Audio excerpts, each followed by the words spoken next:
Hello, this is Kylie from Hello Crafter, and this card here we are making in our April Sweet and Simple card class, and it involves some stamping with black ink and some ink blending.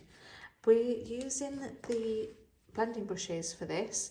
These are really nice soft, very soft bristle brushes, and they're really good for getting some ink on your card.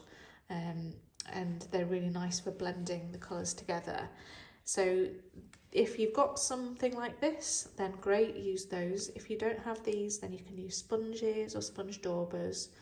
And if you don't have those, then just find a way to get some colour down onto your card. You could spritz it on, you could use a baby wipe to pick up some ink and smear some of the ink on, just to make it a bit sort of a colourful background.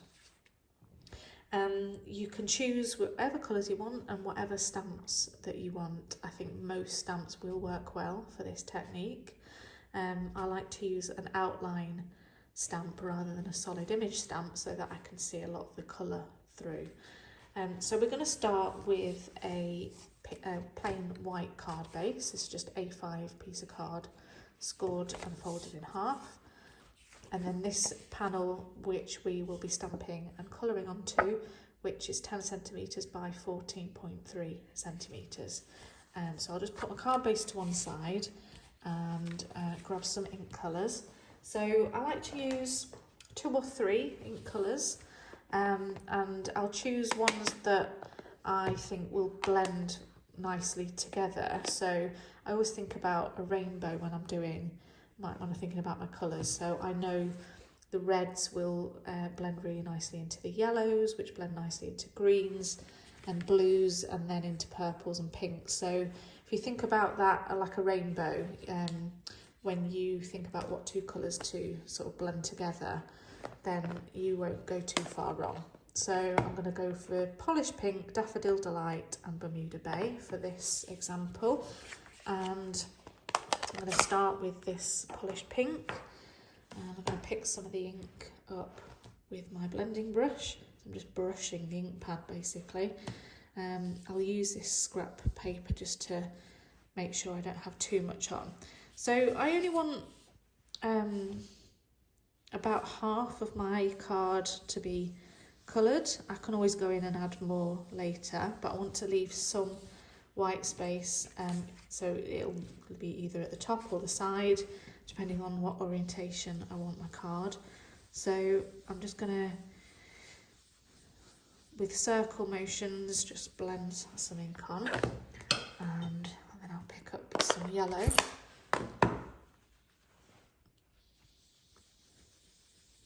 And where those 2 colours meet will make a nice sort of orangey colour. And you can take your time over this and just very gradually build up the colour as you want it. It's best not to rush, because you can always go back in and add more colour as needed.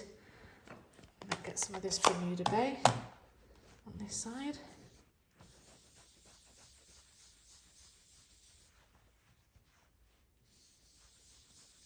And if you start off sort of with gentle brush strokes, you can always go back in and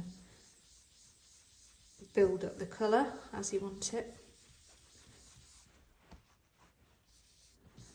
So it depends if you want it more pastel or more vibrant. So I'm just going to make this a little bit stronger, get a bit more of this Daffodil Delight.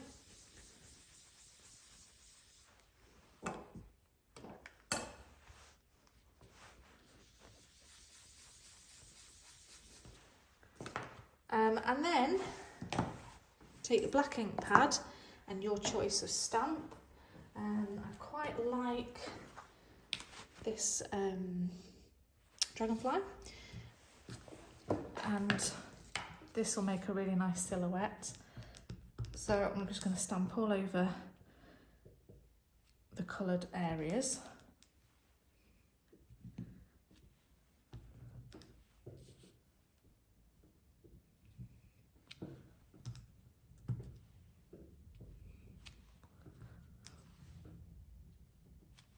making like a pattern and just filling in some gaps at the bottom and the sides, and then just a nice simple sentiment. So it can take quite a large sentiment if you've got a large one. I'm going to use this one from here, happiest birthday wishes, for this card.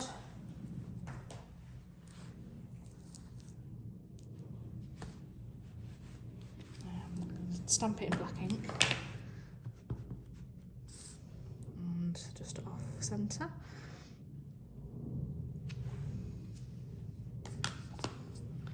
And then that'll just glue down onto my card front.